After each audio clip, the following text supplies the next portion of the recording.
Well, hello and welcome to another DevRel Roundtable. My name is Matthew Revell, and I'm joined by my co-host, Rebecca Marshburn. Hi, Rebecca. Hey, it's so good to see you, Matthew. As you said, I'm Rebecca Marshburn, and I'm the head of the Uncommon community at Common Room. And it's so nice to be here because I've been away, I think, for the last 2 episodes, and now I'm back. And I'm really excited for this topic because, as you said in the green room, if you will, it's a weightier topic, it's a meatier topic, but it's also a really important and necessary topic. So thanks for having me back for this one. Yeah, of course, it's great to have you back. So, what is that weightier, meatier topic? Well, this is Mental Health Awareness Month, May 2023 at the time of recording, and DevRel community management are both roles, disciplines where we are exposed to the ups and downs of other people's lives, but also there's travel, which can be exhausting. There are, in some companies, mismatched expectations as well, where that introduces stress. And quite often, DevRel people talk about burnout. And at DevRelCon, we've had a number of talks on burnout, and I think we probably will again at DevRelCon London in September. But to actually address DevRel as a profession, community management as a profession, and how that impacts on our own mental health, how we can recognize the signs that something might not be right, is perhaps a topic we haven't covered in great detail previously. So, why is developer relations and community management particularly a discipline, a job where people do seem to suffer from burnout? What are those things that you should be looking out for, and what can our teammates, our employers, our communities do to help? Today we have some people who are really working hard on those questions and to make people in tech generally more able to deal with mental health issues. So myself, I about 20 years ago as a student, I went through uh, a, a period of depression and various things had got on top of me. And I went and sought help. And over a period of time, was able to develop ways of coping with that. But even having been through that, I'm also someone who doesn't always recognize the signs that maybe not all is well. And perhaps I need to work on that. So I'm looking forward myself to hearing some of the advice and things that people have to share today. Matthew, thank you for sharing that. I know all of us are probably feeling a little bit more, almost at a lot, or searching for words a little bit more, and that's because I think even though we all believe that this is an extremely important topic to talk about, it's also a vulnerable and more personal topic to talk about. And I think when we're in those spaces, we want to hold space for each other, but we also need to hold space for ourselves that it might be a little harder to find the words and it might be a little harder to say the words correctly, right? I wouldn't say that there is a correct way to say it, but I think we have that voice in our heads that's like, oh, I'm usually, smoother, or I can usually articulate my point more specifically. And I think what's so important about this discussion and what we've all talked about is that we really want to hold space for each other to be the perfect and perfect version of themselves. So thank you for sharing that. And thank you for taking the time to find the words that you needed.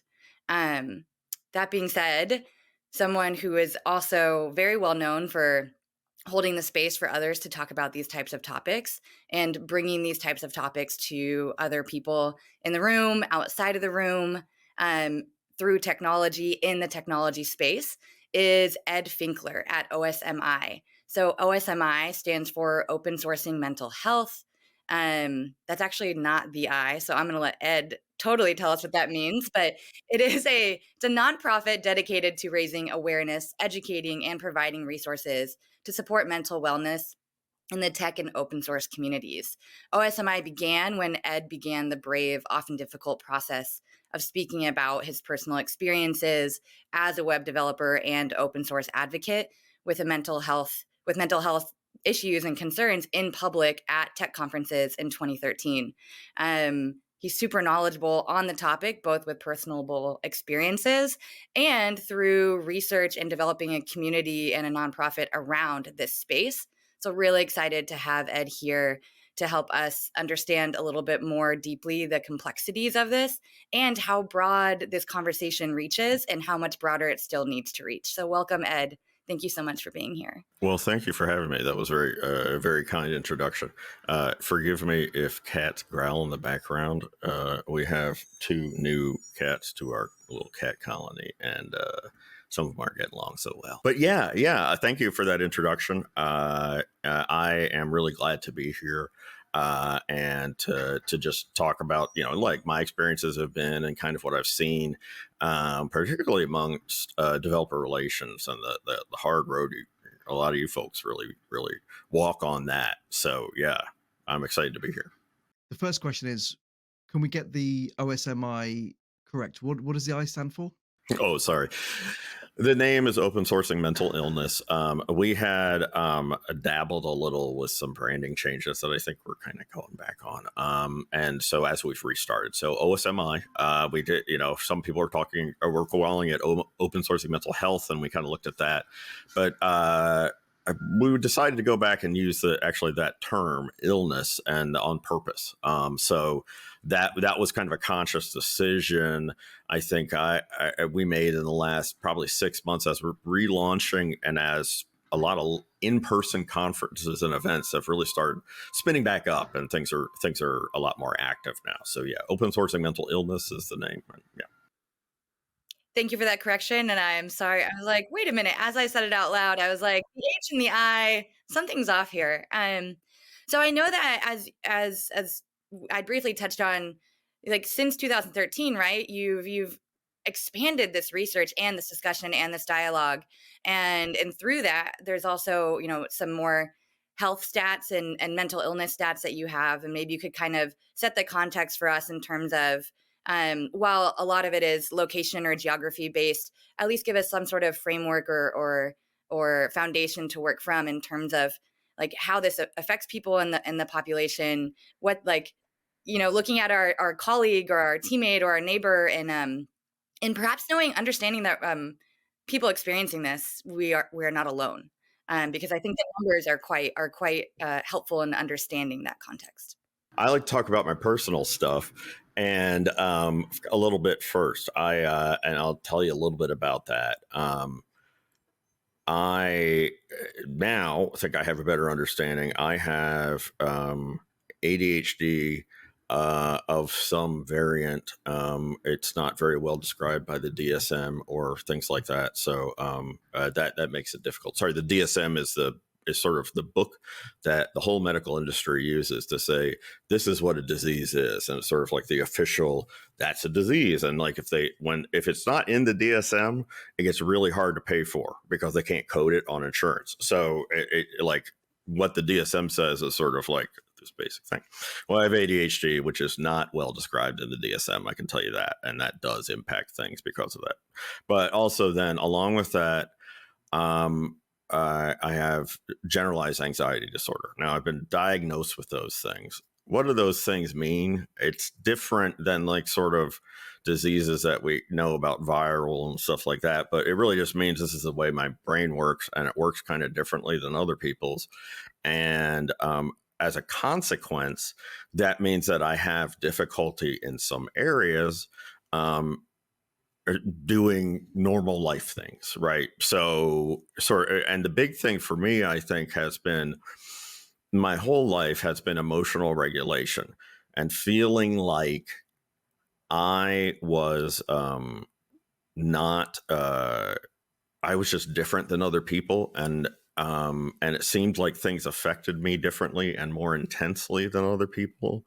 And I've really felt like that way since I was a kid. And that, I think, informs a lot of stuff and feeds into why you end up sort of feeling that way as an adult, or feeling isolated or alone or apart as an adult. But what I found when I started doing research into it is that not only is mental health or mental health issues or behavioral health issues, sometimes we talk about, because it might include things like And really, almost all of these things are based on how people behave. So it's, so you include substance disorders, things like that, some things that change your behavior in some way, make them maladaptive or, not able to do things. About every 10 years, the World Health Organization has been doing a global survey on disease. And consistently, the last two, they have found that the burden that these conditions put on populations worldwide is in fact extremely high. And I think in the 2010 survey, I'd have to go look back at the 2020. In the 2010 survey, I believe they said that that category of disease was the highest contributor to days lost to. They have a metric called years lost to disease. I think it was measuring like how it affects your life and how it affects work and things like that. Okay, so I think about that, but I think about that then in the context of, okay, so how do we speak about it versus other significant medical conditions, health conditions, and how we deal with those in society and how that impacts how we individually do things. What I'd say is, well, I'd throw out something like this. In that World Health Organization survey 2010, it talked about the impact of behavioral health issues, and it's talked about and it gave as an example of the impact that it has on a person's life. That they found that it was that the impact and burden of disability that a major depressive disorder puts on a person is very comparable to that of multiple sclerosis. And I'd be interested in hearing if anybody with multiple sclerosis ever got told, have you tried like drinking more water? Right? I don't think that we treat these things the same way, even though they are serious health conditions that have significant impacts on our ability to work and function in these societies. We're generally afraid to talk about it. And the numbers that we see in our annual surveys are that generally, I think I could safely say, well over half, I think over 3/4 of people still feel like it's likely or certain that they will have something bad will happen to them if they reveal a mental health condition to, say, a supervisor or somebody at work. Now, I compare that to physical stuff, like say, hey, what if you broke your leg? Our numbers tell us people are not afraid to talk about things like that. And they are afraid to talk about things like this. So clearly, there's a problem here. Here's how much it impacts us. Here's how we actually treat it. Well, most problems don't get solved by kind of ignoring them or kind of sticking them in a bag and hoping they go away. So what do you do sort of organizationally and stuff like that? Basically, a lot of what we're trying to advocate for is that there's an extremely good economic argument and also just moral argument for simply putting some basic time in for organizations to actively engage in mental wellness in their workplace. I believe that workplaces don't understand how significant an impact it has, how it improves retention, how it improves productivity, and saves them money down the road. I found that most people nowadays seem like they want to help, and they'll say, hey, I want to figure out what to do. And so that's changing a little bit. It used to be 20, 30 years ago, they said, yeah, well, we pay you and we really don't care about the rest of it. That's your job. So that, of course, that kind of ignores the reality that in the US, for almost every person, the workplace is the proxy to healthcare. And so not having a job means no healthcare. So, yeah. And I think that's maybe a big thing. I think I just want to put in a context here. I'll give you one more thing. One of the things that I think, especially folks who are doing any kind of management, or if they're C-level, or they're doing any kind of supervisory work, I do not think we have any kind of appreciation for how dramatically people in that position how much control they have over the happiness or emotional suffering that their employees experience. That's why I have to pay attention. That's why I have to learn these things. That's why I have to do, take courses, learn about this stuff. We could talk more about things like that, like mental health first aid and stuff. But realistically, so we're talking about numbers. I can tell you right now, pre-pandemic in the US, it was estimated that about 1 in 5, 20% of people were dealing with a diagnosable behavioral health disorder at any given time. It was already 1 in 5 of the people you work with. If it's just general population, some of the numbers that in our in OSME research, which you want to be careful what conclusion you come to, but our evidence suggests that rates of at least some of these things are significantly higher in like the developer type technology worker population. And so even if you're just talking about 1 in 5, realistically, can they think of their workplace and they're like, yes, I was aware of the 20% of people at a given time who were dealing with that? No, they absolutely weren't. They weren't. Because they were afraid to talk about it. And so that afraid to talk about it, that not being able to talk about it, that is what makes it so scary, because we all feel like it's not safe to talk about.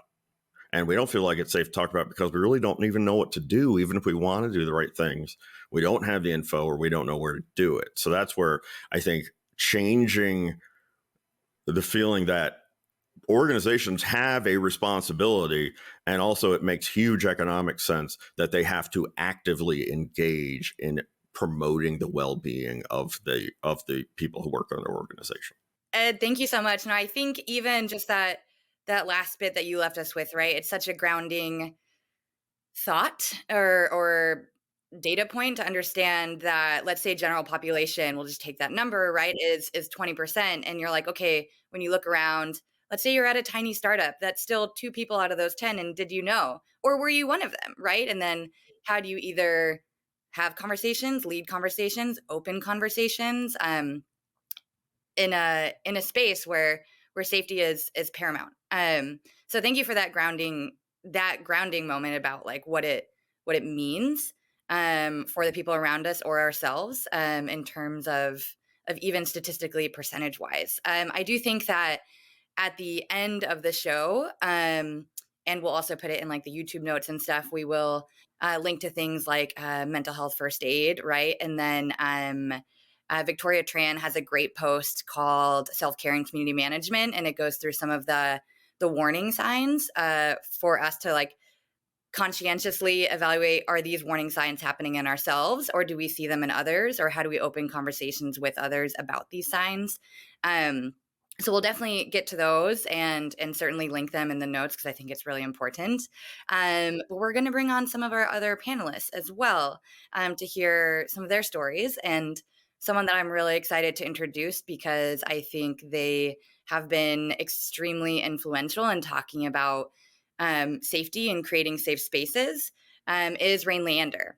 Rain Leander is a advocate and has been a developer advocate and evangelist for well over a decade. I really learned a lot about this from Rain because that last year at All Things Open, I had the great honor of interviewing Rain about the qualities that comprise a thriving open source community and what it takes to create an enduring open source community. And so much of that was about, it was not just tech specific, but human specific. And that's how do communities create safe, inclusive spaces for people to think differently from one another, to be themselves with experiences and perspectives that are each unique, to make mistakes and corrections with one another, and to bring that diversity of perspectives and elevate it rather than try to flatten it, if you will.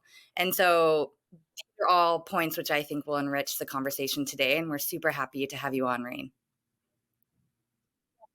Thank you so much. I feel a little bit like an imposter these days because the whole reason I started doing this, um, which I'm sure maybe we can relate to, is because I was not well, and I happened to have this wake up call where I saw I was with Red Hat and I was at Red Hat Summit, and they had just launched open source stories.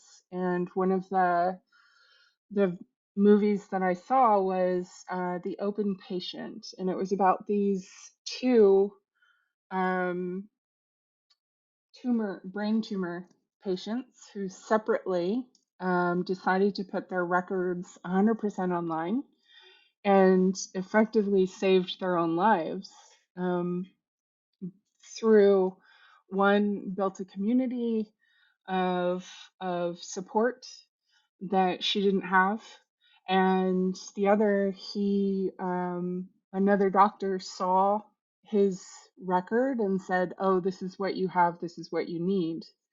And the doctors he had hadn't uh, made that connection yet. So, and after that, I started talking, and was like, "Oh, let's normalize this." I'm very much, I'm everything you said. The DSM sucks. I was fortunate though. I lived in the Netherlands for 10 years and ended up getting that space to heal from a very intense trauma. Um, and I grew up neurodivergent and with depression and generalized anxiety as well. But I had a specific trauma that broke me, and I would probably still be broken if I had stayed in the U.S. Yeah, in the Netherlands, they gave me 2 years to heal, 100% paid full. Um, there's no bill from that. Got emergency services and outpatient. And I can do a compare contrast. Like in the US, I was thrown into a hospital where I was made worse. And then I moved to the Netherlands, and they were like, "We don't do inpatient for this. We would rather you be around family and support and come in every day." And I was just like, "Oh my God, this is black and white." I'm not saying the Netherlands has it right by any stretch of the imagination, but I'm very thankful that I had that space to heal. And the reason I feel like an imposter is that I've been silent for 2 years. And I feel like and this is because of the pandemic. Like the pandemic happened and we all shifted. Like the pressure was so different and so intense, and I completely got out of the habit of talking about what was going on. Um, and I stopped, and honestly, this is probably the first time in 3 years that I've publicly talked about being neurodivergent and recovering. And I take fluoxetine. It's Prozac. Um, and I have a psychiatrist. I have a psychologist. I have a team. I have coping mechanisms. I even, over the past 5 weeks, I started to destabilize because I- normally when, except for now, normally if you're looking for a new job, not to brag, but it takes days to find offers. And after 2 weeks, I was still like not only not getting interviews, but definitely not getting offers. And so I wrote a whole book about about looking for work in tech and taking care of yourself while looking for work in tech. And that's what I needed um, to do, to be like, okay, remember how to care for yourself. Because even when you do have all that education, all that knowledge, years of stability, it can be thrown off by something like a pandemic or looking for work for longer. And sometimes you have to like take a minute to really internalize, to reset, and to care for yourself. So yeah, I'm a bit of an imposter, but I'm happy to, like, I'm coming back to myself. And thank you for having me on. I just, I'm just so thankful that you have created this space for this. it's a serious thing within DevRel. It's particularly intense, and I think because of the things that you mentioned, Matthew, about um, disparate expectations, about stress, travel, everything. Like every time I go on a trip, or my partner goes on a trip, or I'm like, okay, this is how I'm taking care of myself. And yeah, it's it's huge. I sent something off to DevRelCon London about how we take care of ourselves in DevRel, because our mental health is everything. Thank you, Rain. Thank Yeah. you. So thank you. I'm going to bring in David G. Simmons. And David, it was your suggestion that we cover this topic a few months back. Thank you for that. David, you're head of developer advocacy at Startree, and you've had a long career in the world of IoT. But I think what's most relevant to this roundtable is that you've been very open recently about your own mental health and your diagnosis with ADD. So, what does this topic mean to you? Well, first of all, thanks for having me on this. It's and for having Rain on as well. I'm thrilled to be in the same virtual room with all of you, actually. So it's interesting because my sort of struggle with mental health issues goes way back in time. I'm old enough that they didn't diagnose you with ADD when you were in school. They just said that you couldn't pay attention and you were a problem, right? And all of my report cards, like from elementary school on, all said the same thing. And so when I think it was 2 years ago, I got finally diagnosed with ADD, everybody that's known me all that time said, well, duh, we all knew that. Oh, and then I guess it was a year or so ago, I really ended up in yet another mental health crisis. And I'm lucky enough to have a good friend of mine who I've known for a very long time, who is also a psychologist, who called me and said, okay, what's going on? We need to get this straightened out. There's something going on with you. It's not right. And we need to figure out what's going on. And I actually, on my Twitter page, my pinned tweet is a thread about all of that and what I discovered in that process, because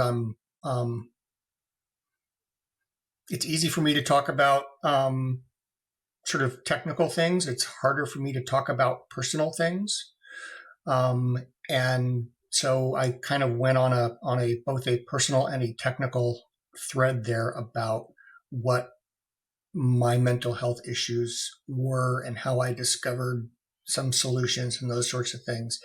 And it was, I think it was shortly after that Rain and I got together and we're talking about this, and we started this DevRel Diaries project, which is languished and is not really doing much, but it's it's basically a place where anybody can go and anonymously contribute a mental health and DevRel story, right, of their own. So, I mean, there's a lot to this, especially in DevRel, and I don't know whether a lot of people gravitate towards DevRel because they have ADD and it's like easy to have a career that you have to do lots of different things, or what leads to that. But I know that there seems to be a lot of that, or at least there's a lot more people in DevRel that are willing to talk about it, right? And willing to say, I've got ADD and I'm doing this about it. One of the things that I think is probably needs to be talked about more, and I see some of this discussion now is substance abuse in DevRel, right? Conferences are organized around alcohol in a lot of ways, right? All the parties are, at a bar, or drinks are served. And I know, speaking for myself, I've been clean and sober for 37 years, and for people who are newly trying to get sober, those kinds of environments can be really hard, right? And if your life is going to conferences where all the activities are drinking, then it's really easy to sort of start going down that hole, because it's encouraged, and it's kind of the basis of all the entertainment, right? And I have gotten sideways with a couple of conference organizers where I have said, look, all you're providing is alcohol. You really need to think about people who don't drink, and providing something for them in a way that isn't like, oh, you people go over there and drink water, kind of thing, right? And to me, it's all really interconnected. The look, I have ADD, I have depression, I have anxiety, I have PTSD, and it's like I can, hi, I'm a walking DSM, but I still do this. I still show up every day, and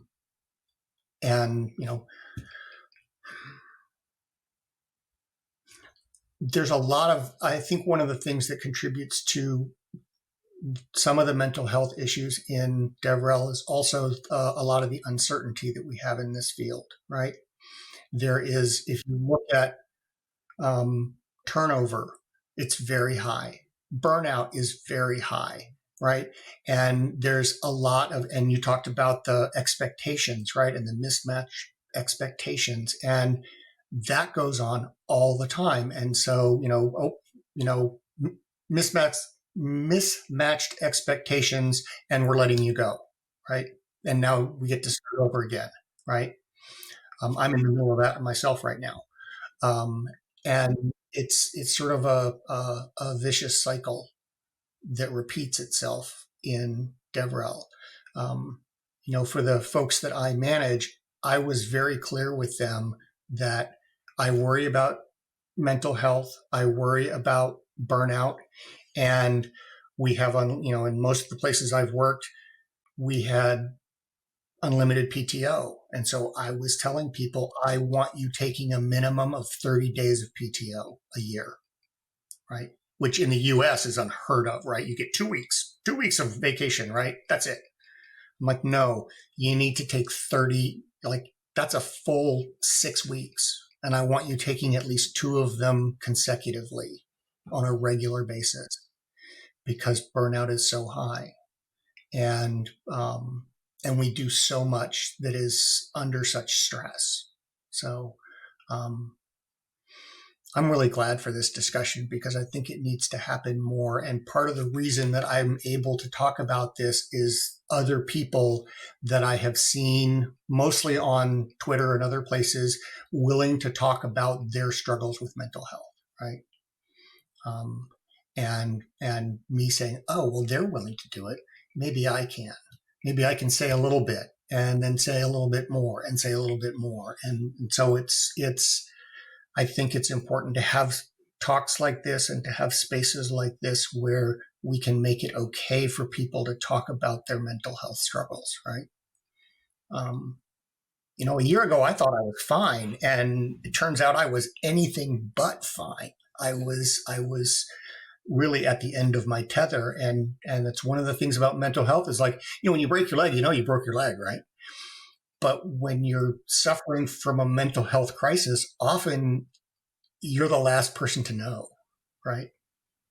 So. Yeah, I think you have, David, such a exemplary and humbling way of talking about it. I recall this. I don't know if you recall, because I think you've been able to practice talking about it and sharing it with others, maybe longer than I've been used to hearing about it. Which I think hopefully that gap, gets smaller, where we're more used to both talking and receiving, and then dialoguing about it. but actually was at DevRel Con Prague last year, Mm. where Victoria, the head of the DevRel X community, and yourself and me were like, oh, we all have like 6 hours in Prague before we have to go separate ways. And so we decided to take a long walk through the city together. And you shared some of your experiences with us, and both Victoria and I cried. I don't know if you know that I cried, I think privately. Victoria, I think, cried. It was it was very moving and brave and vulnerable of you to share that, and to share where you were. But I do remember saying to you, like, it's okay to cry. And you said to me, I know that. In a kind way, you know? And I realized that I was trying to say that to you to reassure you. And really, it also is like me as a receiver has to practice how to receive it and then to dialogue about it. And I think that, anyway, I'm just very humbled by the way you share. And I think I it's really amazing. So thank I you. do remember that, and being able to stand in a very crowded street in Prague, telling you both something and crying at the same time. And I'd only just met you guys recently, and but I think that's part of talking about mental health is, look, if I'd broken my arm, I would have told you about breaking my arm, right? And this is the thing that for some reason we think of mental illnesses and these things as somehow different, and we can't talk about them, right? And you should just be okay. And I love what you said about, I would love to what Ed said about, if somebody with multiple sclerosis was ever told just to drink more water. Good Lord, the amount of horrible advice I've gotten on mental health issues that you would never give to somebody with any other illness. Yeah. Thank you for being here. We have one more guest to bring on to share their experience, and that is Wesley Faulkner. Wesley is a developer relations leader and current senior community manager for North America at AWS. He's a co-host at the Just Work and Community Pulse podcasts, is a founding member of Open Austin. But one of my favorite things is something that is actually selfish of me, that he's a gentleman I've been lucky enough to introduce on this show twice. And it was actually the first show that I'd introduced him, where I think it was either during the show or perhaps after, where we had talked about scoping out a show about mental health. And Wesley, you said, I would like to be on that episode. Like, that's a really important topic to me. That's really both personal and affects, people in your life, yourself, the way you approach work. And so really happy to have you back for this episode. Welcome. Thank you. It's good to be here. I've enjoyed sitting in the green room listening to the conversation. I almost felt like I was listening as part of the audience, and I almost forgot that I was going to be on. So it's great to join everyone here, and having this space to talk about this subject that I feel personally really, really invested in, and the saying goes, if you can speak it, you can survive it. And so making sure that people have the permission and have the outlet to be able to talk about this is, I think, one of the things that can help us actually get through some of the challenges that we all face. And I know that I've had my share, especially during the pandemic, where if it wasn't for being in the DevRel collective and being able to have the times where we could share when we're struggling through whatever it was that week, I don't know where I would be without feeling like I could be heard or understood. And mental health and mental illness is in some ways seen as a personal failing, as someone who is either not strong enough or doesn't know how to deal. And it doesn't take into account the systematic external stressors that we all are a part of. That it's just like when someone gets sick, of course they could have worn a mask, they could have taken more vitamins, but you don't necessarily blame the person for catching a cold, because it's out there. It can hit you randomly, and we can all go through it, and it should be seen that way because that's exactly how it's experienced. Thanks, Wesley. Um, as this is a DevRel Roundtable, I would love to just ask this question of why do we seem to see burnout and associated mental health struggles quite prevalently within the DevRel profession? I have some ideas. Definitely, I think it's more prevalent. And I have a few reasons for that, why I think that is. One of it is that in order to be successful or to kind of survive in the DevRel space, you have to be able to be intuitive and you have to be empathetic to the plights of developers and the community. And when you have that in combination with kind of being self-deterministic in terms of the ways that you fulfill that charter, that mandate, you have to be really, really creative and think more about the system that you're operating in. That being said, the powers that be, the employers, the people who determine your success, they may not be of the same ilk or cut from the same cloth to the point where from their subjective point of view, they are not able to measure that. And so there's a disconnect between delivering, executing, strategizing, and the person evaluating that doesn't have the same base. And we are still fairly new as a profession in DevRel that we don't have any solid numbers for every kind of metrics that needs to be tracked in order to measure the value of something. That's one. And two, that there is a subtlety that is required for DevRel, where you're establishing these relationships and this path of communication that feels kind of like so subtle that it's not detected, and thus it can be seen as not being effective, even though it is needed in order to gently kind of bring people in and bring people closer. I think a lot of business demands say you met someone on Monday, you need to propose to them on Tuesday, and you need to get married on Wednesday. And it doesn't work that way.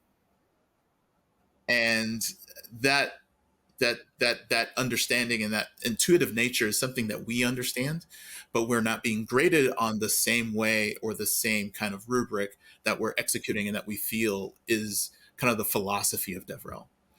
And for me, I mentioned this, if you're part of a marginalized community, if you're part of a group that can be undervalued, I know for myself that it can be seen as though when you're working with management, that your job is to pet a cat. And the reason why I think that's an apt analogy is because if you've ever pet a cat and you do it for a long time, there'll be a point where the cat will let you know that it's not, that it's done being pet. And the way they let you know is not necessarily subtle. And that seems the same way with being underrepresented in the tech structure, is that you're thinking you're doing everything right. You're doing great. You're giving the love, and then there's a reaction, and that reaction causes some severe harm. And so everything subsequent to that is trying to detect the slightest sense that something's going to go wrong. And so there's a huge cognitive load with being able to kind of be super hyper vigilant about the status of this thing, that you think you're doing the right thing. You think you're doing the right thing. And you just want to be able to predict when the tables will be turned and things will go horribly wrong. And that mental kind of like penalty or tax really diminishes the work that you're needing to be doing, this creative work, this sensitive work, this empathetic work. And all of that is a giant formula for stressing and a formula for mental illness. And I know I'm talking too much, so I will stop right there and just say, yeah, it happens. And I think all of this together from multiple sides causes the problem. And Wesley, that was absolutely perfect description of it. And For me right now, there's also the long tail of that of after the cat turns on you, right? There's the whole tale of trying to figure out what happened, how you can stop it from happening again. You know, was I really terrible, or did I'm right in the middle of that now, right? Yeah, that my last review was fantastic, and then a month later, it's like, nope, you're out, and it's just like, "Mm." And there's that whole recovery which we don't necessarily have time for, right? Because You're not allowed to recover. right, you got to go find another job, You're you got not to get allowed. back You don't into it, have time. keep going. Yeah. Hmm. Yeah. I don't know if it's actually more prevalent or if we do just talk more. I would love to see actual numbers of tech versus non-tech, and also DevRel versus the rest of tech kind of numbers. I don't even know if that exists. Um, and then frankly, US versus France versus the Netherlands versus and I think by the way, that's a violation of GDPR and HIPAA. So that um but but I do appreciate that we talk about it.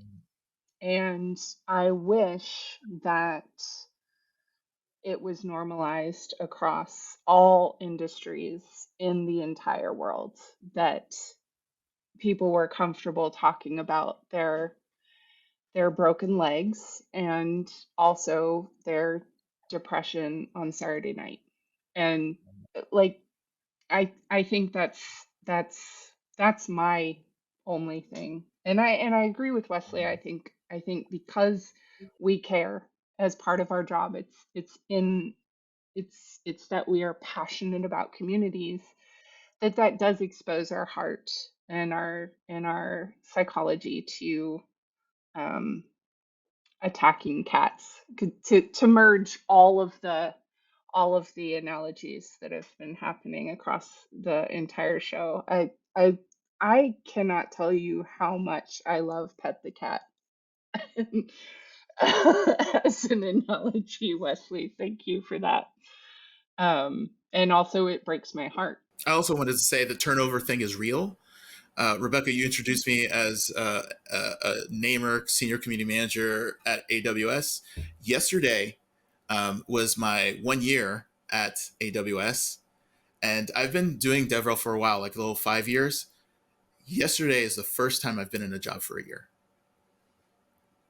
Oh, Wow. And it's like it's one of those things that this is like new to me, even though I feel that I have great ideas, great execution. I do things that I think is right, and I think I've been recognized externally from several different outlets, but that means nothing to some people that can choose whether or not you're successful or not in their organization.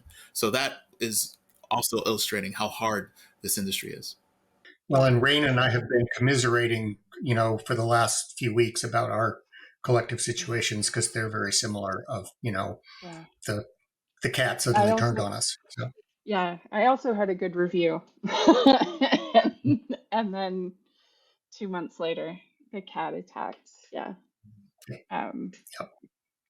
I felt like I had a good space when I lived in the Netherlands and worked for Red Hat because of two things. One, I was in a country that treated health very seriously, of all kinds. Um, and two, I was at a company who valued developer relations very much. And three, I was in a department within the company that valued what I did and had a clear, this is the expectations, this is what you do for those expectations.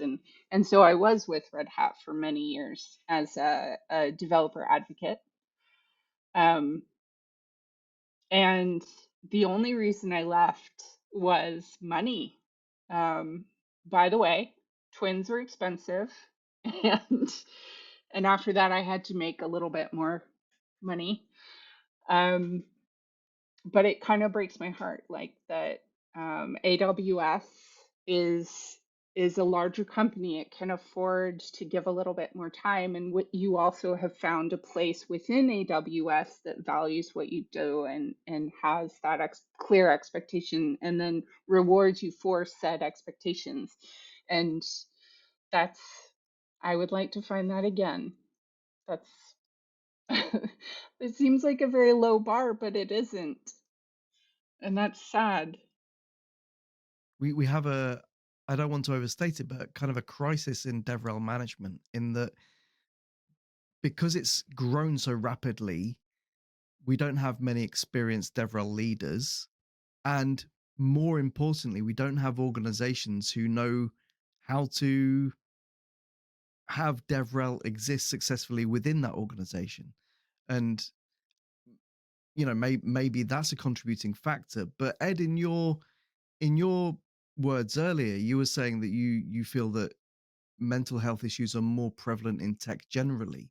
And, you know, when I've spent a weekend digging soil or something like that, I feel a sense of satisfaction on a level that is nothing compared to anything I can do on my laptop.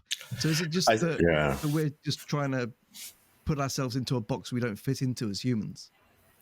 Well, I mean, there's some of that, and you can get into the idea of, and I certainly am pretty conscious of it, of that. I feel like my mind works one way and the rest of the world got different instructions. And they all, their minds work that way and the world's kind of made for them. And I have to figure out how to adapt to them.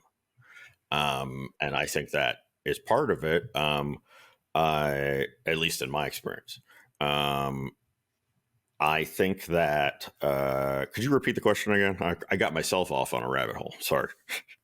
So is it just that as human beings, we shouldn't be sat at a laptop for 8 hours a day trying to do things remotely and on computers when we're built for physical exercise? Yeah, I mean, I think that is part of it. And I think that I would say I'm speculating entirely, but I suspect that somebody like me who has more problems with those kinds of things, I think I just notice it more and I'm more sensitive to it. But I think these kinds of things are common, and a lot of people, we just aren't sort of aware of it. So, what is one tactic that has helped you stay healthy within your community work and DevRel work? And what is something a colleague and employer can do to help? So that'll be our closing question that we'll ask each of you, sort of as like a at least a sense of guidance for all of us as we're approaching this topic with more vulnerability and hopefully more openness in the future. As Ed started to say, you have to listen to your body. And I realize that there are a lot of physical issues that you can have that are undetectable. There's fibromyalgia. There's physical illnesses and disorders there that that doctors can do a quick test for and ignore and can't find. But one of the things that I became very aware of is that when something is going on with my body, I go to the doctor and do the physical test. Is there a virus? Is there something physical, or is this my body trying to tell me that something is wrong psychologically? And I realize that that's just being aware of yourself and watching for that pain that Ed was talking about, and then advocating for yourself, especially if you are in a country that doesn't want to listen, or you have something going on that's more difficult to detect. That self advocacy, like, I would advocate all day long for my community, but when it comes to advocating for myself, I fail time and again. And I feel like that is one of the skills that we need to remember, that we are part of the community as well. And therefore, we need to advocate on behalf of ourselves as well. And as far as companies are concerned,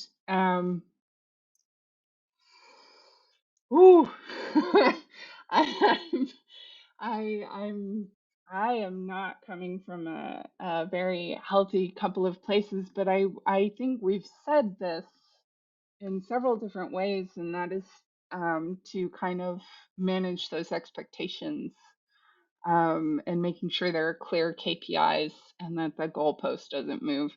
And I realize that's difficult, especially when a company is starting to maybe go under because of the financial economy and you want to blame someone. It's easy to blame DevRel because we are the healthy fat. We are the extra bit within a company. You don't technically need DevRel to be successful, except that you kind of do. So as far as companies are concerned, like don't just get a DevRel person because some venture capitalist says, VC is a cheap marketing option or an alternative sales option. Get a developer advocate or a community manager because you have a community that you want managed, or that you have an advocate. You have a developer community that you want an advocate for. Yeah. Ed, your mic is still broken. I can read what your basic point was.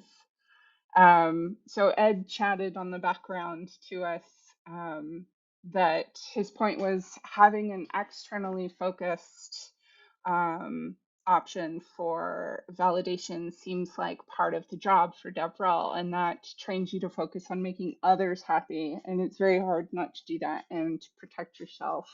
I agree. I think that we are really good at advocating for others and I got all these people, I take care of you, I've got it, and then I'll take the bullets, and the cat will scratch me, and I've started because of the Netherlands, I've started thinking about myself as like, I'm not advocating for Rain Leander, I'm advocating for Rain Leander, and I am going to do the best I can for this person. And that helps, because there was some sort of block around being my own superhero. I agree.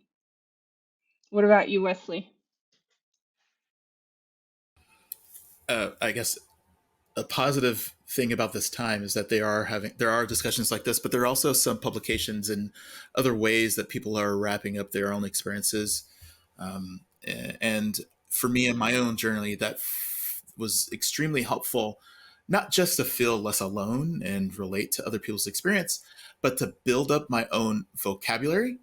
And it turns out if you don't have the right words to describe certain things, it's hard to even explain to yourself what's going on internally. And when you can't explain what's going on internally, that is also a barrier to telling someone externally about what you're going through, and to work through ways to see those other markers and other resources to learn more, to deepen your knowledge, to grow your vocabulary, and to kind of unwind and untangle that jumble mess in the head, and realizing where you can start attributing where these things come from or what triggers. So having that vocabulary with the immense amount of resources with the internet is something that in this day and age it wasn't available to me, I would say even 5 years ago. So it's really great that these discussions happen, that people are stepping up and letting us as consumers decode what is happening to us. And I like that this is the trend, and it doesn't seem like it's slowing down. Thank you so much. What about you, David?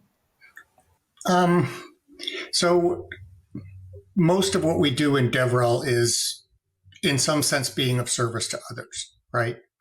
We help developers, we help our community, we find ways to be of service to other people, and I don't think we spend enough time finding ways to either let other people help us or to sort of be of service to ourselves.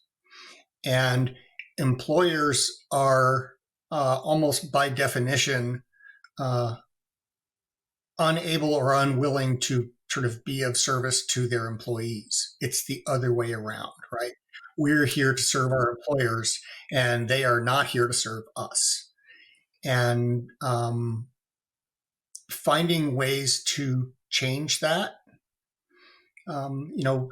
Matthew mentioned that, there are DevRel sort of knew that there's not a long history of sort of DevRel management. And one of the problems that I have seen occasionally is that good developer advocates get made into managers without consideration of whether or not they are good managers in addition to being a good developer advocate. And there's a difference, right? Because in a large sense, being a good developer advocate is being of service to others, but it's also sort of trying to make yourself famous, right? As, to not to put too fine a point on it. And it's hard to do that and be a good manager for the people that report to you, right? Because part of being a good manager is not making yourself famous, but making your people famous, right?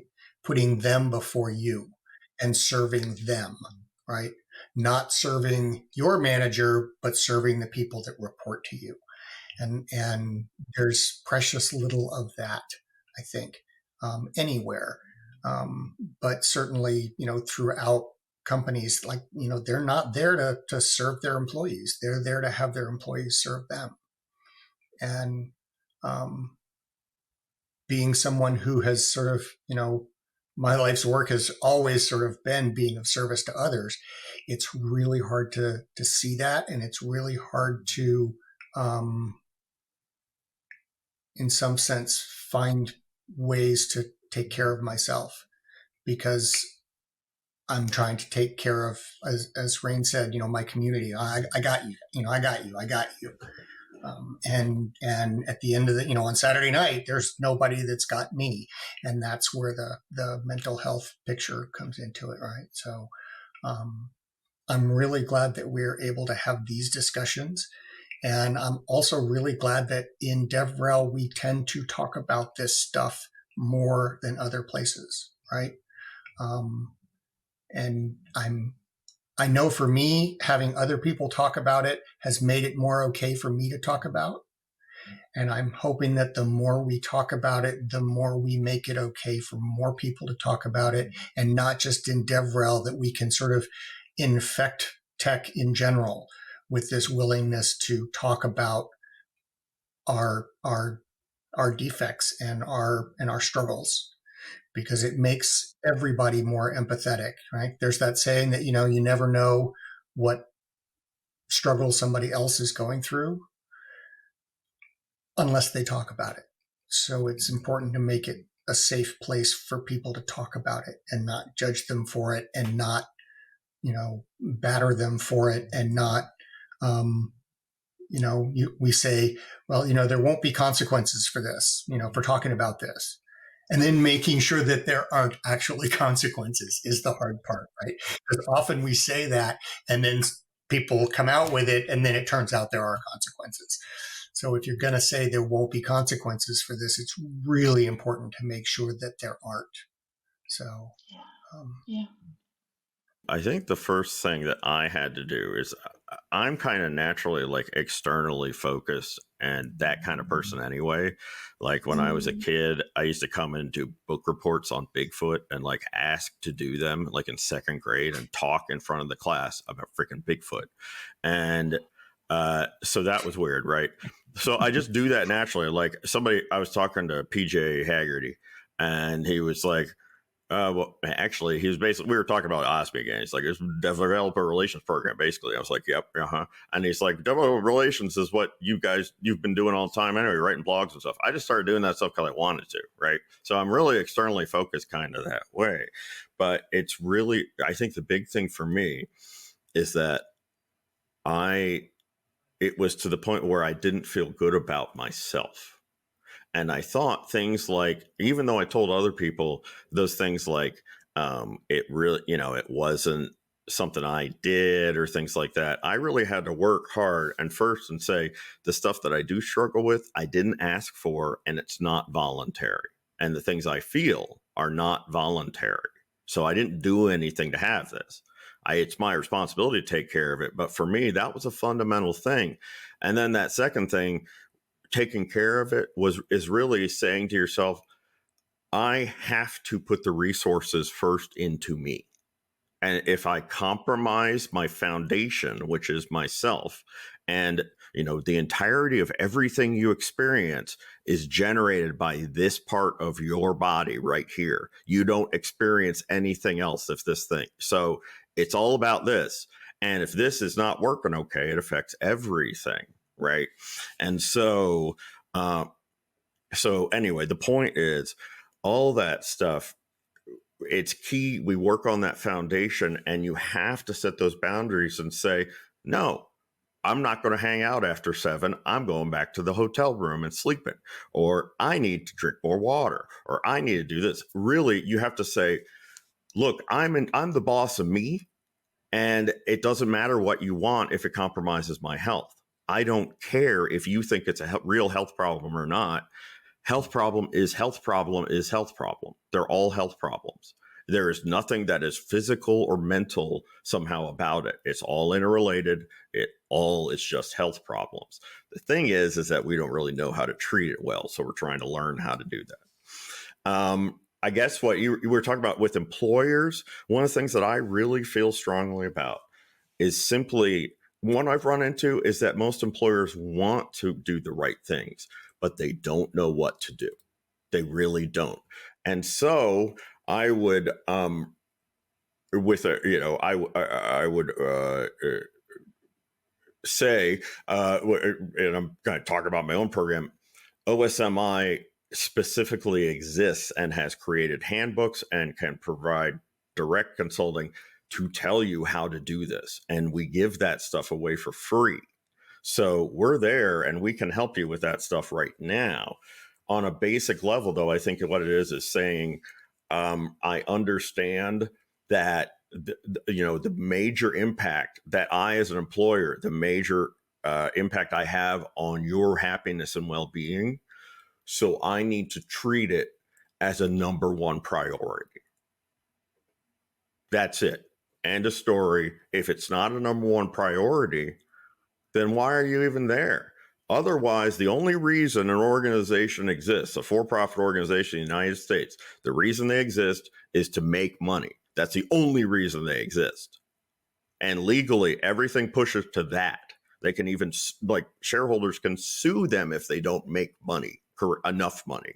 So keep that in mind. You're making a bargain with an organization. You're signing a contract with an organization that its purpose is to make money. No matter what they say, that's where it is. So you kind of have to be that person and say, no, my health matters this much, and I'm not going to compromise it for some job so that I can, learn how to, call REST APIs in Cold Fusion. It is not that important.